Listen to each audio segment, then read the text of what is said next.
Thank you so much. Um, I am the former CMO of Rent the Runway and Zola, but I'll just correct you. I'm a consultant at Depop. I do not run their marketing team. But today I'm going to share with you 6 really cost-effective ways that you can scale your business and gain customers. And we don't have a lot of time, so I'm just going to dive right in.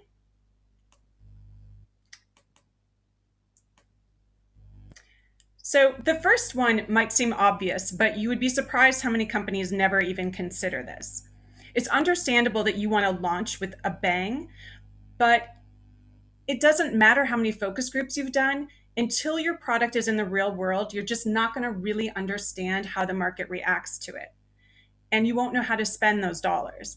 And it requires a really uncomfortable amount of patience, but just like you wouldn't put money into, or you wouldn't put water into a leaky bucket, you don't want to put money into a leaky funnel or a really friction filled flywheel.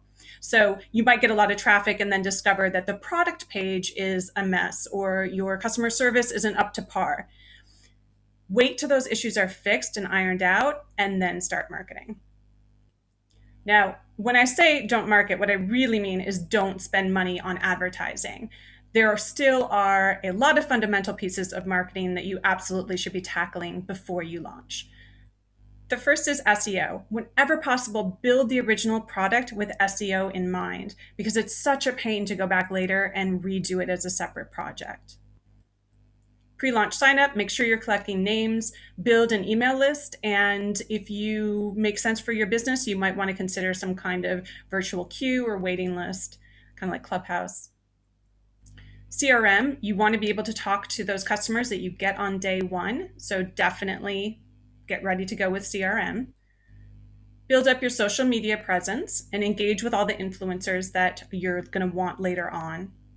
And then build some kind of referral system or gamification and make sure it's as rich as possible because nobody's impressed by like 10% off anymore. The second is to tighten your target. So people who found startups and work at startups are notoriously optimistic. And total addressable market is one of the places that really shows. But unless you have the next Google or Amazon up your sleeve, you're probably not going to get the percent of TAM that you pitched in those investment decks.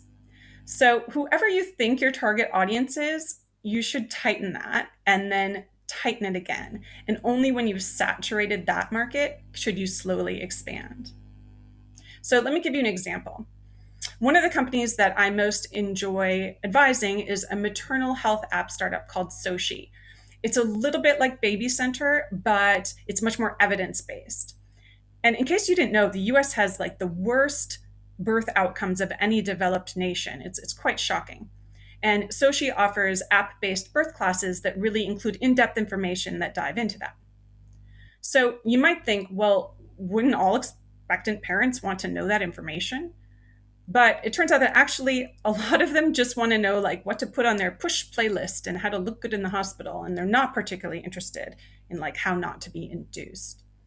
So the other issue with targeting all expectant parents is that you're up against people with really deep pockets. So Clorox and Pampers and Target, they all want that same demographic. So we researched what kind of expectant parents would be most interested in the kind of information that Sochi offers. And we found that those were educated and more concerned about birth. Well, then we looked deeper into that target and we realized that there's a subset of those people who use doulas or midwives or other birth workers to help them with their birth. And it turns out that those doulas and midwives actually don't feel like they have very good tools to help with their clients. And so we are going to target them and use the doulas and midwives as influencers in almost like a B2B2C way to get Sochi into the hands of expectant parents. Now, you might say that's a really small percent of your total market. I think it's only like 15% of people who use those, but we can always expand later and you can't tighten back up. Outsourcing. Headcount makes up such a big part of budgets, and Even when you try not to hire FTEs, all of a sudden you're using a bunch of agencies. And before you know it, you have an agency for your logo, and you have a PR agency to pitch, and you have a digital agency for paid search. And it adds up so fast. But there are easy ways to get the same results with a lot less money. So ideally, your first hires should just be all around athletes, sort of manager level, people who have experience with a wide range of marketing and can manage freelancers. Then look at your freelancers. So outsource anything that is simple and repetitive, like to the lowest bidder. Use what I call the TV test. So if it's a job that you can do while you're watching TV or that you might assign to an intern, then there are people all over the globe who will do that work beautifully for a fraction of the price that you would pay someone to come into the office to do. Once you get into things like engagement and social and CRM, you need to hire more mid-level freelancers and make sure that whoever you hire has the same native language as your target audience. I made that mistake once and it was very embarrassing. And then you'll need very experienced freelancers for PR, paid, and creative development. Then once you have more money in the bank, you can hire in-house for PR, CRM, and data analytics. I think it's really important to bring your PR function in-house early on. And then lastly, round out the team with paid marketing, creative, brand, community. There are over 100 places where you can find freelancers, and it can be overwhelming. These are some of them that I have used, and I recommend if you're new to this, just start with Upwork. It's kind of right in the middle. It's pretty easy to use. Agencies absolutely have a place in this mix, but agencies work best when there is a person in-house who already has expertise in that area and can work with the agency side by side. So, for example, one of the companies that I consult with decided to do paid marketing and paid search in-house using sort of a non-expert, and their CAC was approximately $8. Then they hired an agency, but still only managed by this non-expert, and they were able to bring the CAC down to $4, which is amazing. Then they hired an in-house expert, partnered them with the agency, and brought the CAC down to $2. So just be strategic about how you use agencies. Be loud. There are 3 different ways you can be loud. You can have a loud founder, a loud brand, or loud PR. Now, it always just helps if you happen to have a really magnetic leader who does the PR for you. Like when I joined Rent the Runway, Jen Hyman is such a dynamic and outspoken leader that it made PR super easy. But even if you don't have a Jen Hyman or like an Elon Musk at the helm, you can still have a really loud brand. So what do I mean by that? Let's look at Depop. It's a marketplace for buying and selling. It's really focused on Gen Z. Gosh, they're getting out. And Depop sells a lot of the same things that its competitors do, like, puffer jackets and polo shirts, but it has a lot of really envelope pushing like designers and creative talent on it that make their own things. And by pushing those items rather than a polo shirt, Depop is carving a spot out as a really unique and disruptive force in the fashion space. Now, if you don't have a loud brand and you don't have a loud founder, you can still be loud from a PR perspective. Now, a lot of people will roll their eyes at the idea of like a PR stunt, but there is definitely a time and a place to do something buzzy, and it doesn't have to cost a lot of money or involve a lot of headcount. This example did require quite a bit of headcount, but let me get to this. The key is to do something that only your company can do, something that is uniquely new. So I think about when flash mobs started and everyone was doing a flash mob. I can't remember a single company that did that because there was nothing specific about their company that made flash mobs work. Now, take Zola. Zola is now one of the biggest wedding registries out there, biggest wedding companies. But when I joined, we were really small and we were only focused on registry. But we wanted to get on the map, not just with couples, but with news outlets and bloggers and other companies that we wanted to partner with. So we really wanted to partner with SoulCycle, but they thought we were too small. So what did we do? We decided to throw a dog wedding. Now, there are other companies that could have pulled this off, like a dog food company or a different wedding company. But Zola was the only one with the technology that allowed the dogs to register for charity items and allowed people to come and purchase the charity items off of Zola in order to attend the event. And before you knew it, it was a huge event. It became a plot line on Real Housewives of New York, and People magazine covered it, and we really got ourselves on the map. And by the end of it, SoulCycle was calling us.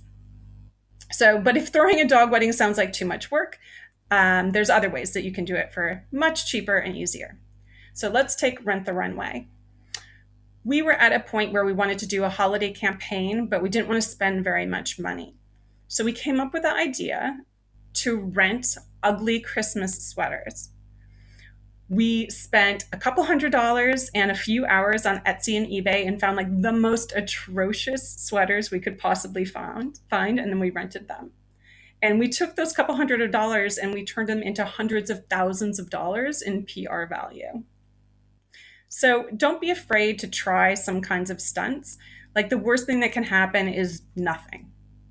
And neither of those ideas came from a PR or an experimental agency. Just take the most creative people in your company and throw them in a room with snacks, or take the most creative people in your life and throw them in a room with snacks and wine. You will get so many creative ideas, you can never execute on all of them. Next is paid marketing. So let me just say, I really like paid marketing. I'm on the board of January Digital, which is an amazing digital agency. But if you excuse the pun, paid marketing just doesn't pay as well as it used to.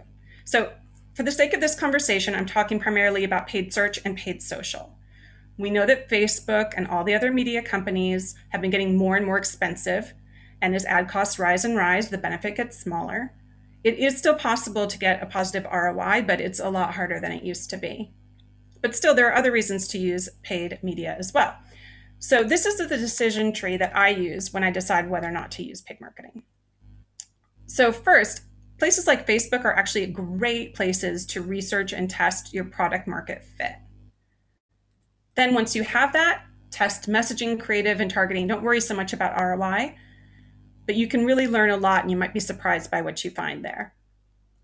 Once you're happy with that, test for baseline profitability. What I mean from that is take the numbers from the platforms, use a basic attribution model on Google Analytics, and see, does the overall sensation feel profitable? Then if it does, if it doesn't, just go back and keep working. If it does, now you need to really pause and test for real profitability. And what I mean by that is you need to do on-off tests, you need to do conversion lift studies, you really need to understand how incremental those new customers are. Now, at the beginning of a company, they're usually very incremental, but as you grow, that changes. So you really have to keep an eye on that. So if you really are profitable, great, spend until your budget or a dipping ROI constrain you. If you're not, then were you close? And if you were close, go back, test some more, and you'll get there. If you weren't close, do you have news? Do you have new information that you want to tell people about new partnership, new product extension, maybe a big sale? Oh no. Sorry. If yes, use it, but use it sparingly. And if no, just stop. Just spend your money elsewhere, and you can always come back and retest in a few months. And finally, build marketing that lasts. So getting an influencer to post about your product might be really great in the moment, but then the post gets buried and the impact is over. Likewise with paid. But content is a gift that can keep on giving. So it can be a good part of any strategy. So let me start with an example from my past about what not to do. I love J. Crew, but we had these great writers who put out content that nobody wanted to see.